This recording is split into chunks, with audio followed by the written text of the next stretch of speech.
Hi guys and welcome back to Little Scholars where future lies in your own abilities. Guys, आज हम हैं हमारे next video के ऊपर इन रिवीजन सीरीज, राइट? कि हम लोगों ने लास्ट रिप्रोडक्शन पढ़ा एंड आई होप कि आप लोगों को काफी ज्यादा हेल्प मिल रही होगी हम लोगों के इस रिवीजन सीरीज के शेड्यूल से। ठीक है गाइस, तो चलिए हम लोग एक और स्टेप आगे फॉरवर्ड हुए रिवीजन सीरीज के अंदर और आज हम एक नया चैप्टर पढ़ने वाले हैं, राइट? मैंने बोला था कि हम लोग स्टार्ट करेंगे carbon and its compound, but carbon and its compound का वीडियो हम लोग कल अपलोड करेंगे। आज के लिए हमारे पास है हमारा फिजिक्स का last chapter, that is what human I and the colourful world, और इसके बाद हम लोगों का फिजिक्स का रिवीजन सीरीज का प्रोसीजर खत्म हो चुका होगा। ठीक है, तो one more thing is for you कि चलिए कल एक वीडियो अपलोड होगी, बहुत छोटी है, बहुत छोटी। उसमें मैं आपको पहले बताऊंगा क्या, कैसे और कितना करना है। ठीक है, देखना ना भूलें। फिजिक्स के लिए पर्टिकुलरली टिप्स है, साथ साथ उसमें अपलोड होगा आपका एक पूरे फिजिक्स का एक पूरा का पूरा पेपर। ठीक है, कितनी देर में अटेम्प्ट करना है, किस तरीके से करना है, किस तरीके से आंसरिंग करनी है, इन सारी चीजों के बारे में उसमें काफी डिटेल के अंदर होगा। ठीक है, कौन से क्वेश्चन कितने मार्क्स के, किस तरीके से आंसरिंग, तो आपको डिस्क्रिप्शन लिंक में पेपर मिलेगा।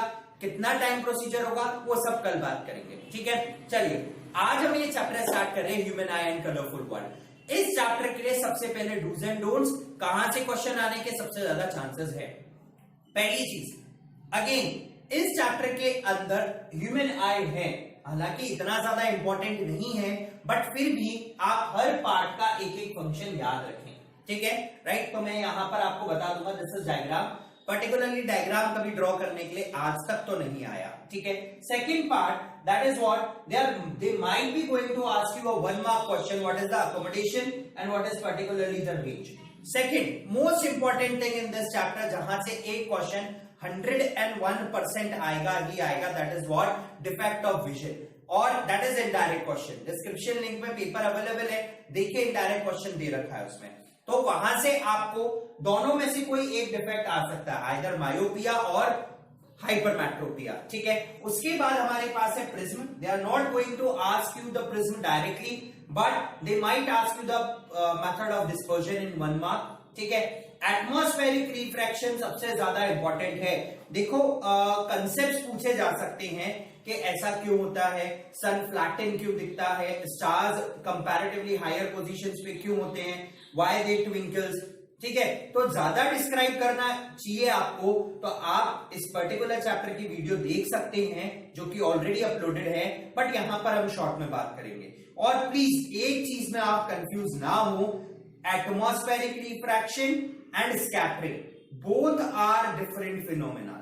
ठीक है, दोनों के दोनों डिफरेंट है, scattering of light and as well as atmospheric refraction. ठीक है, राइट? ये दोनों चीजें अलग अलग हैं। ठीक है ना? तो चलिए हम लोग आज का वीडियो स्टार्ट करते हैं सबसे पहले ह्यूमन आई से। ह्यूमन आई बहुत ही अच्छी चीज है, सुंदर सी चीज है। ठीक है, आई थिंक हमने गाना भी गाया था, गुलाबी आंखें जो तेरी देखी, तो ऐसा कुछ है इन गुलाबी आंखों में। चलिए सबसे पहला पार्ट कॉर्निया। हमारी आंखों के पास एक लेंस ऑलरेडी अवेलेबल होता है। ठीक है, that is what convex lens, जिसका काम है लाइट को कन्वर्ज करना रेटिना के ऊपर। ठीक है, राइट? सबसे पहले कॉर्निया, ये outer part bulging out surface है, यहां से रिफ्रैक्शन होना चालू हो जाता है। ठीक है, उसके बाद पहुंचे आईरीज के ऊपर। ये आईरीज है पर्टिकुलरली द कलर बॉल। ठीक है, ये कभी छोटी होती है और कभी बड़ी होती है। They are going to change the focal length with the help of ciliary muscles. क्यों? जब ज्यादा लाइट आएगी तो आई थोड़ा सा साइज छोटा हो जाएगा ताकि कम लाइट अंदर घुसे, और जब कम आएगी तो इनका साइज ऑटोमेटिकली क्या हो जाता है, बड़ा हो जाता है। फॉर एन एग्जाम्पल, कभी आपने नोट किया हो कि हम जैसे एक डार्क रूम में घुसे, इनिशियली हमें कुछ नहीं दिखता, बट धीरे धीरे जैसे हम यूज टू हुए हमें वहां कुछ चीजें दिखने लग जाएगी। For an example, picture hall, theatre room, right? क्यों? क्योंकि पहले हम लोग बहुत ब्राइट लाइट से आए थे, आई बॉल का साइज छोटा था। ठीक है, रेडी इसका पर्टिकुलरली इसका आईरीज का, आई बॉल का। अब क्या होगा, तो एकदम अंदर आए, इतनी जल्दी से फोकल लेंथ चेंज नहीं होती, धीरे धीरे थोड़ा थोड़ा टाइम लगता है फोकल लेंथ चेंज होने में, एंड वंस हैबिचुअल हुए अंधेरे वाली चीज के, हमें चीजें दिखना चालू हो जाएगी। ठीक है। Next one is प्यूपिल। प्यूपिल is basically a point, dark colour होता है ब्लैक, यहां से रिफ्रैक्शन होता है, रिफ्लेक्शन कुछ भी नहीं होता और लाइट यहीं से एंटर होती है। इसके जस्ट पीछे लेंस है जिसका काम क्या है, लाइट को कन्वर्ज करना रेटिना के ऊपर, ठीक है। Next are ciliary muscles. Ciliary muscles attached होती है, इनका काम है बार बार स्ट्रेच रिलैक्स, ताकि हम लोग फोकल लेंथ चेंज कर सके और रेटिना के ऊपर इमेज फॉर्मेशन हो सके। रेटिना बिल्कुल पीछे लाया करता है, यहां पर इमेज फॉर्मेशन होता है, यहीं पे इमेज बनेगी, ठीक है। अगर इससे पहले या इसके बाद में बनती है तो वो हमें ऑब्जेक्ट ब्लर दिखेगा। And the most important thing, it contains rod and cones. Rod shape, cones cone shape. Cone सिर्फ ब्राइट लाइट में काम कर सकते हैं, रॉड डिम लाइट में, ठीक है। बेसिकली कलर सेंसेशन के लिए ये होते हैं, है ना। तो इसीलिए हम लोगों को रेटिना इंपॉर्टेंट है। यहाँ पे ब्लाइंड स्पॉट है, जहां पे अगर कोई भी चीज आती है तो हम लोगों को इमेज फॉर्मेशन नहीं होता। And this is optic nerve, जिसका काम है यहां से मैसेजेस ले जाके ब्रेन को देना, ठीक है। This is what the function of an eye. चलिए अब बात करते हैं accommodation of an eye. Accommodation of an eye का मतलब क्या होता है कि एक आई की एबिलिटी सबसे ज्यादा डिस्टेंस का और सबसे पास के डिस्टेंस का, दिस इज पास का डिस्टेंस एंड दिस इज ज्यादा डिस्टेंस, तो मिनिमम और मैक्सिमम कितने डिस्टेंस तक की चीजें हम आराम से बिना फोर्स करे रेटिना के ऊपर फॉर्म कर सकते हैं, बिना आईज को प्रेशर दिए, that is known as accommodation of an eye. एक नॉर्मल आई का जो अकोमोडेशन है that is from 25 centimetre to infinity, और हर आई के लिए अकोमोडेशन डिफरेंट होता है। 25 सेंटीमीटर फिक्स है कि इससे पास का हम लोग क्लियरली विजिबल नहीं कर सकते, पढ़ नहीं सकते, लेकिन इंफिनिटी सबका चेंज होता रहता है, ठीक है। अच्छा, दूर से जो रेज आएंगी दे आर ऑलवेज पैरेलल, और पास से जो रेज आएंगी diverging, they are diverging in nature, ठीक है, राइट। तो अगर कोई पास में ऑब्जेक्ट रखा है डाइवर्जिंग नेचर की लाइट रेज आएंगी, और कोई ऑब्जेक्ट दूर रखा है तो पैरेलल की लाइट रेज आएंगी, ठीक है। Now there are basically two main defects of vision. Defects of vision क्यों होता है, क्योंकि हम लोग सिलियरी मसल्स का और आईज का बहुत ज्यादा यूज करते हैं, जिसकी वजह से सिलियरी मसल्स भी वीक हो जाती है, या फिर जो इमेज का फॉर्मेशन है पावर ऑफ लेंस की वजह से या तो रेटिना से पहले होगा या फिर रेटिना के बाद होगा। उन दोनों ही केसेस में इमेज फॉर्मेशन नहीं हो पाता और ब्लर इमेजेस बनती हैं, that is known as defect of vision. तो सबसे पहला डिफेक्ट है myopia. Myopia is also known as short sightedness and near sightedness. मैं बोलूंगा कि आप इन्हीं नामों से याद रखें, शॉर्ट साइटेडनेस या फिर नियर साइटेडनेस। नियर की साइड क्लियर है, मतलब मैं पास की चीज देख सकता हूं लेकिन बहुत दूर की चीज नहीं देख सकता, या मुझे ब्लर दिख रही है, that particular case is known as myopia, ठीक है। तो in this particular defect a person can see near by objects clearly but not able to see far off objects clearly, ठीक है, right, that is known as myopia. Myopia basically इसके अंदर जो image formation होता है that is in front of retina. इसका मतलब reason क्या हुआ कि जो हमारा पावर ऑफ लेंस है वो बहुत ज्यादा हाई है और वो फटाफट लाइट रेस को कन्वर्ज कर रहा है before retina. This is reason why the defects occur, because high converging power of eye lens, ठीक है। Second one is eye ball being too long. Eye ball का साइज बहुत बड़ा है इसलिए इसकी कन्वर्जिंग पावर इंक्रीज हो गई है। तो देखिए क्यों हुआ, ये दूर से ये जो ऑब्जेक्ट्स आ रहे हैं, ये लाइट रेस पैरेलल आ रही हैं, ये लेंस से टकराई और कन्वर्ज हो गई इस पॉइंट पे, जबकि जाना कहां तक था, इस पॉइंट तक। तो अब जब ऑब्जेक्ट यहीं पर इमेज बनाएगा तो वो रेटिना पर फॉर्म नहीं होगी, ठीक है, राइट। तो इसीलिए हम लोगों को क्लियर नहीं दिख पाता।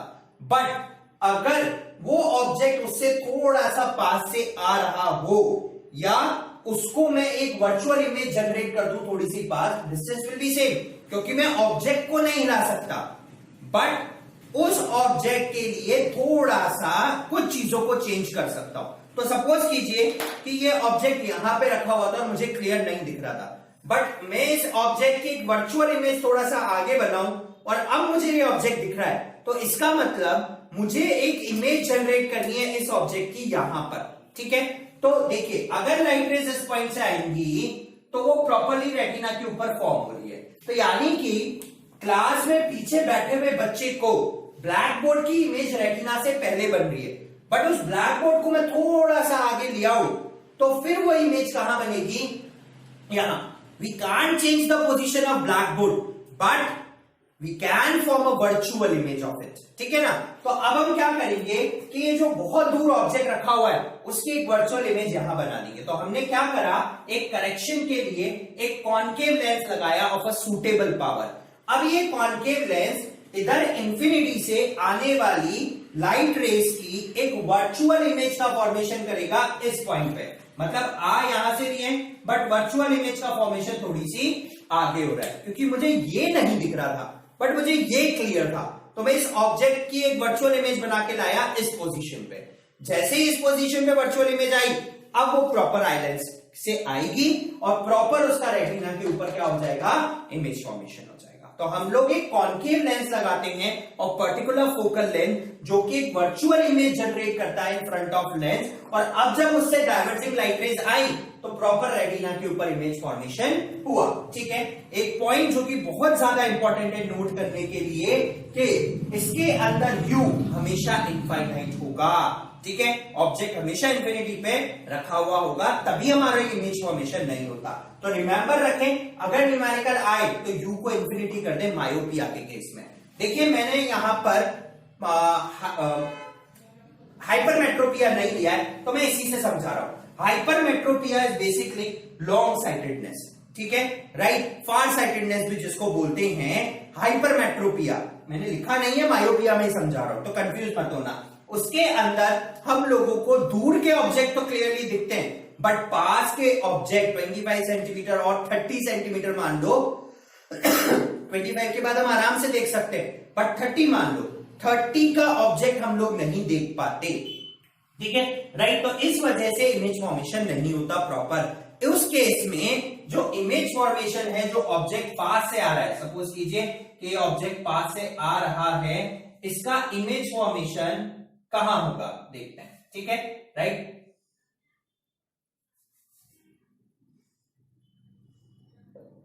ये light rays I, power of lens बहुत कम है, इसीलिए देखिए कि ये कहां बन रहा है, ये रेटिना के पीछे बन रहा है। कहां पे इमेज फॉर्मेशन हो रही है, बिहाइंड रेटिना। रेटिना ये रहा बट इमेज पीछे बन रही है, इसीलिए हमें ब्लर दिखेगा। बट अगर मैं इस ऑब्जेक्ट को हल्का सा पीछे कर दूं, क्या कर दूं, हम लोगों ने इस ऑब्जेक्ट को क्या किया, हल्का सा पीछे कर दिया। मान लीजिए दिस इज 30 सेंटीमीटर या 25 मुझे नहीं दिख रहा, कंसीडर इट एज 25, मुझे 25 सेंटीमीटर नहीं दिख रहा बट मुझे 30 सेंटीमीटर क्लियर दिख सकता है। तो हमने क्या करा, इस 25 सेंटीमीटर की एक वर्चुअल इमेज बना दी, कहां पर, 30 सेंटीमीटर के ऊपर, और रेटिना पर इमेज फॉर्मेशन करवा दिया। तो इस चीज के लिए हम लोग क्या करते हैं, यहां पर कॉन्केव की जगह एक कॉन्वेक्स लेंस यूज करते हैं और सूटेबल पावर, ठीक है, राइट। देखिए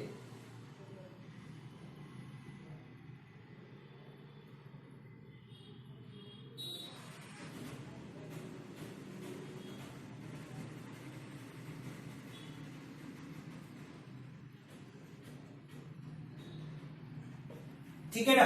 अब इसकी एक वर्चुअल इमेज का फॉर्मेशन हुआ,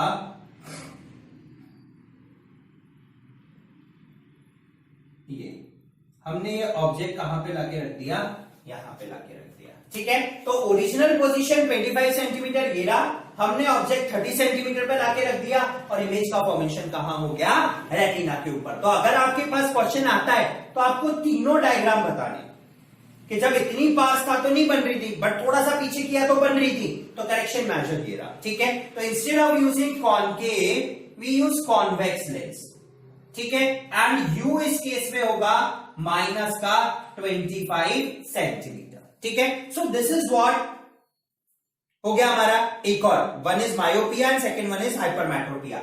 now second one, third one, that is what, cataract. और उससे पहले प्रेसबायोपिया है जिसके अंदर सिलेंड्रिकल सा शेप दिखता है, कॉर्निया थोड़ा सा डैमेज हो जाता है इस वजह से, ठीक है, राइट, ओके। हमने इसके रीजन नहीं देखे, तो देखो अगर इसका रीजन पूछा जाए तो पावर कम हो गई इसीलिए पीछे बन रहा है, तो less power of the eye lens, और जो आई लेंस है उसका साइज कंपैरेटिवली छोटा है इस वजह से, ठीक है, right? Okay, now cataract. Cataract के अंदर ये वो कंडीशन है जब हमारे आई लेंस के ऊपर एक व्हाइट कलर की लेयर जम जाती है, जिसकी वजह से डिफेक्ट ऑफ विजन ब्लर हो जाता है, जिसको मोतियाबिंद भी कहते हैं। That is known as cataract. इसको हम लोग इस तरीके से करेक्ट नहीं करते, हम लोगों को इसका प्रॉपर ऑपरेशन कराना पड़ता है, लेजर ऑपरेशन भी होता है, और वो जो लेयर है उसको हटाया जाता है। अगर उसको नहीं हटाया जाए तो वो दूसरी आई को भी इफेक्ट कर सकती है, राइट? तो इसीलिए cataract it is a condition in which the eye lens of a eye of a person becomes progressively cloudy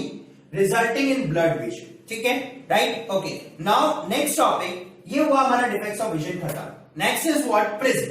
prism के अंदर सबसे पहला टॉपिक आता है, देखिए प्रिज्म के अंदर जब भी कोई लाइट रे आएगी, ठीक है, it always band towards normal, ये बैंड हुई, ठीक है, और again it bands towards normal. तो इस तरीके से आपको आउटपुट मिलेगा इसका, ठीक है ना? तो जैसे ही एक मीडियम से दूसरे मीडियम में गई, लाइट की बैंडिंग होना स्टार्ट हो जाएगी। नाउ जैसे ही लाइट रे एक मीडियम से दूसरे ट्रांसपेरेंट मीडियम में जाती है, वो लाइट रे ऑटोमेटिकली टूटती है, क्योंकि एक जो व्हाइट लाइट है उसके अंदर 7 कलर्स से मिलकर बनी हुई है, और वो 7 कलर्स हर मीडियम में अलग अलग स्पीड से ट्रैवल करते हैं। तो जैसे ही मीडियम चेंज हुआ, ऑटोमेटिकली वो व्हाइट लाइट 7 कलर्स में क्या हो गई? डिस्पर्स हो गई। एंड द स्प्लिटिंग, टूटना of white light into its constituent 7 colors is known as dispersion of light। तो देखिए ये 1 2 3 4 5 6 7, ठीक है, और आउटपुट पे भी आपको कुछ इसी तरीके से रिजल्टिंग फिगर मिलेंगे, ठीक है, राइट? और ये जो सीक्वेंस होता है, this is known as VIBGYOR. Violet सबसे नीचे मिलेगा, सबसे ज्यादा डेविएशन वॉयलेट में, और वॉयलेट की सबसे कम रेंज होती है, ठीक है। जो वेवलेंथ है वॉयलेट की स्टार्ट फ्रॉम 4000 एंगस्ट्रॉम, और जो रेड की जो वेवलेंथ है दैट इज व्हाट 8000 एंगस्ट्रॉम। तो ये विजिबल रीजन भी कहलाता है, फ्रॉम 4000 एंगस्ट्रॉम टू 8000 एंगस्ट्रॉम, और 400 nanometer to 800 nanometer, both are correct, ठीक है। इसकी वेवलेंथ सबसे कम बट इसकी फ्रीक्वेंसी सबसे ज्यादा, और रेड की वेवलेंथ सबसे ज्यादा तो उसकी फ्रीक्वेंसी सबसे कम। It means lambda is inversely proportional to F, और ये सबसे ऊपर जो आपको लाइट मिलेगी दैट इज रेड। तो इट विल बी, नीचे से स्टार्ट करते हैं, red, indigo, blue, green, yellow, orange और रेड, ठीक है। रेड कलर लीस्ट डेविएट होता है, मैक्सिमम वेवलेंथ होती है, मिनिमम फ्रीक्वेंसी होती है। वायलेट कलर मैक्सिमम डेविएशन करता है, मिनिमम वेवलेंथ होती है, और मैक्सिमम फ्रीक्वेंसी होती है, ठीक है, राइट। और ये जो एंगल बन रहा है this is known as angle of prism, ठीक है। तो बेसिकली लाइट का उसके 7 कलर्स के अंदर टूट जाना, that is what this particular phenomena. Now one more thing, अब ये जो आपको 7 कलर्स का बैंड मिला है लाइट का, this band of 7 colour is known as spectrum. याद रखिएगा, this is known as spectrum, ठीक है। Now one thing is that is what angle of deviation. होता कैसे वो देखते, देखिए what do you mean by angle of deviation, ठीक है। देखिए ये व्हाइट लाइट की आई और ये रिफ्लेक्ट हुई, ठीक है। अगेन हम लोगों ने इसका पार्ट ट्रेस किया और ये ऐसे चली गई। एक्चुअली अगर लाइट होती तो उसको कैसे जाना चाहिए था, इस तरीके से ट्रैवल करके जाना चाहिए था अगर डेविएशन नहीं होता तो, ठीक है, राइट। और गई किस डायरेक्शन में हम उसको बैक ट्रेस करते हैं, ठीक है। तो ये जो एंगल बन रहा है this is expected part and this is actual part, इन दोनों के बीच का जो एंगल है this is known as angle of deviation which is denoted by delta. Angle of prism A से डिनोट किया जाता है और हमेशा 60 डिग्री ही लेते हैं, and this is known as angle of deviation, ठीक है, राइट। अब देखिए, अगर मैं इस प्रिज्म के आगे रिकॉम्बिनेशन करने के लिए एक और प्रिज्म रखता हूं बट वो उल्टा है, ठीक है, तो ये व्हाइट लाइट स्प्लिट हुई 7 कलर्स के अंदर, ठीक है, और जैसे इस पे जाएगी इट रिकम्बाइंस, देखिए इट अगेन रिकम्बाइंस, और आपको जो अब लाइट मिलेगी यहाँ पे स्क्रीन पे वो अगेन व्हाइट लाइट होगी। This is also known as recombination of white light. तो आप एक प्रिज्म सीधा लीजिए, उसके आगे कॉम्बिनेशन में उल्टा लगा दीजिए and you get a white light on the screen. ठीक है, जो रेनबो है वो सिमिलर फिनोमेना के ऊपर वर्क करता है। एयर के अंदर प्रेजेंट वाटर ड्रॉपलेट्स उसके लिए एक मीडियम का काम करेंगी, ट्रांसपेरेंट। ठीक है, ये सबसे पहले लाइट रे आई, टकराई, ये डिस्पर्जन हो गया इसका। ठीक है, अब ये जब इस कोने पे पहुंचेगी तो यहां पर देखिए सबसे पहले डिस्पर्जन हो रहा है, यहां पे टोटल इंटरनल रिफ्लेक्शन हो रहा है। तो ये एक फिनोमिना है टोटल इंटरनल रिफ्लेक्शन का। Then what do you mean by TIR? TIR is total internal reflection. इसके अंदर क्या होता है कि वो एंगल ऑफ इंसिडेंस जिसके ऊपर लाइट रे रिफ्रैक्शन ना होके वापस से रिफ्लेक्ट बैक हो जाए, that particular angle of incidence is known as, that phenomena is known as total internal reflection. देखिए अभी एक लाइट रे यहां गई, बैंट होगी और ये यहां चली गई। ठीक है, अब मैं अगर एंगल बढ़ाता हूं तो ये धीरे धीरे नीचे आएगी। फॉर एन एग्जाम्पल देखिए इस तरीके से ये वापस से इसमें आ गई। This particular angle of incidence जिसके लिए एंगल ऑफ रिफ्लेक्शन 90 डिग्री हो गया refraction, is known as critical angle. ये एंगल क्या कहलाता है? Critical angle. अब मैं क्या करता हूं, एंगल ऑफ इंसिडेंस और इंक्रीज कर देता हूं। ये मैंने और इंक्रीज किया, अब लाइट रे और बेंट होगी और ये अब इसको जो बाहर जाना था ये वापस लौट के यहां आ गई। ठीक है, तो the angle of incidence for greater than the critical angle, उसके ऊपर लाइट रे वापस लौट के यहां आ जाती है। That phenomena is known as total internal reflection. ठीक है, तो जो रेनबो फॉर्मेशन है it works on this principle. ठीक है, राइट रे लाइट रे आई, डिस्पर्जन हुआ, टीआईआर हुआ, फिर वापस से 7 कलर्स में। ठीक है, और ये हमको यहां पर रेनबो का फॉर्मेशन। ठीक है, तो इस तरीके से फिनोमेना अकर होता है। तो वन इज रिफ्रैक्शन, सबसे पहले रिफ्रैक्शन हुआ एक मीडियम से दूसरे मीडियम में, then dispersion, then total internal reflection and again refraction होके बाहर एंड रेनबो का फॉर्मेशन। ठीक है, rainbow is basically a band of 7 colours. ठीक है, राइट गाइस, तो ये हुआ हम लोगों का क्या general phenomena. Now we have one topic left, that is what atmospheric refractions. क्यों होते हैं?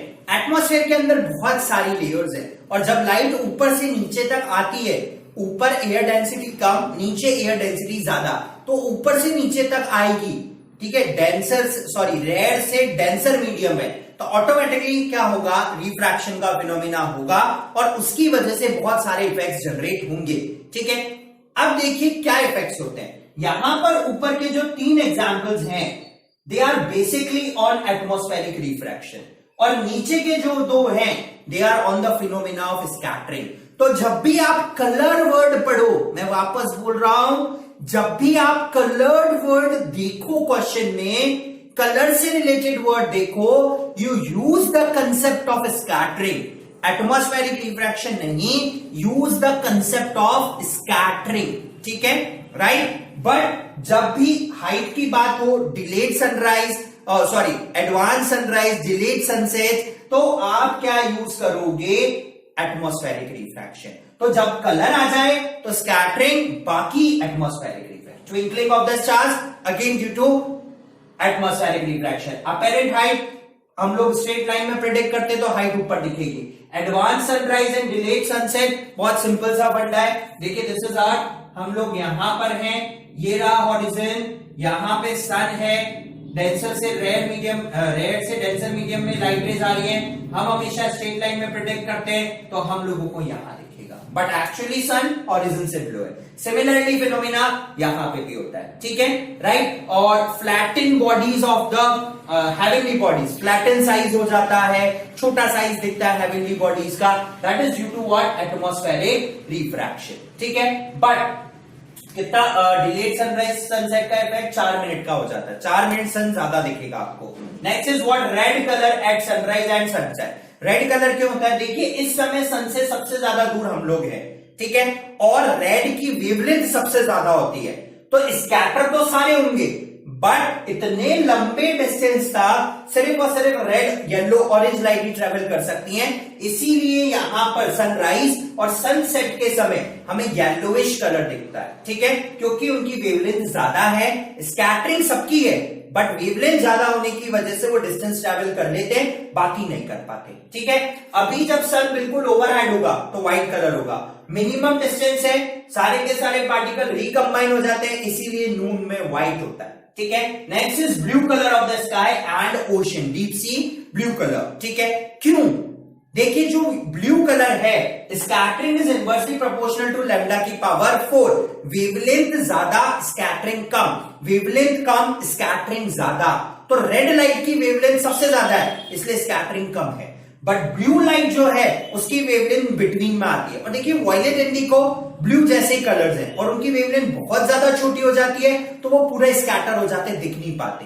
तो ब्लू लाइट जो है scatter maximum as comparison to red light, वो 10 टाइम्स ज्यादा स्कैटर होती है, इसीलिए हम लोगों को blue colour of the sky and that of oceans दिखता है, ठीक है, राइट। अदरवाइज स्कैटरिंग सबकी होती है, बट ब्लू ज्यादा स्कैटर होता है, क्योंकि रिले क्राइटेरिया के according scattering is inversely proportional to 1 by lambda की power 4 and this you can use in your papers to put a good impression on your teachers, ठीक है। तो गाइस ये हुआ हम लोगों का एक फिजिक्स का चैप्टर खत्म यहां पर, राइट। और फिजिक्स का पूरा पोर्शन खत्म कर चुके हैं हम रिवीजन सीरीज की वीडियोस के अंदर। सो गाइस इस वीडियो के लिए इतना ही। कल 2 वीडियो अपलोड होंगी, 1 क्वेश्चन कैसे अटेम्प्ट करने, पेपर क्या है, सॉल्व करना है, बाकी डिटेल्स वहां बताऊंगा, और एक और माइट बी पॉसिबल मैं बायो सेक्शंस भी वहां पे खत्म करा दूं कल की वीडियो के अंदर, then we left with chemistry only, ठीक है गाइस। इस वीडियो के लिए इतना ही। कल फिर आपसे मुलाकात होगी, same time same menu with a different venue, ठीक है, राइट। तो चलिए इस वीडियो के लिए इतना ही गाइस, कल फिर मिलेंगे। Till then guys keep on watching Little Scholars and stay tuned with us. Like, subscribe और शेयर करना नहीं भूलिए, क्योंकि पढ़ेगा इंडिया तभी तो बढ़ेगा इंडिया। Thank you.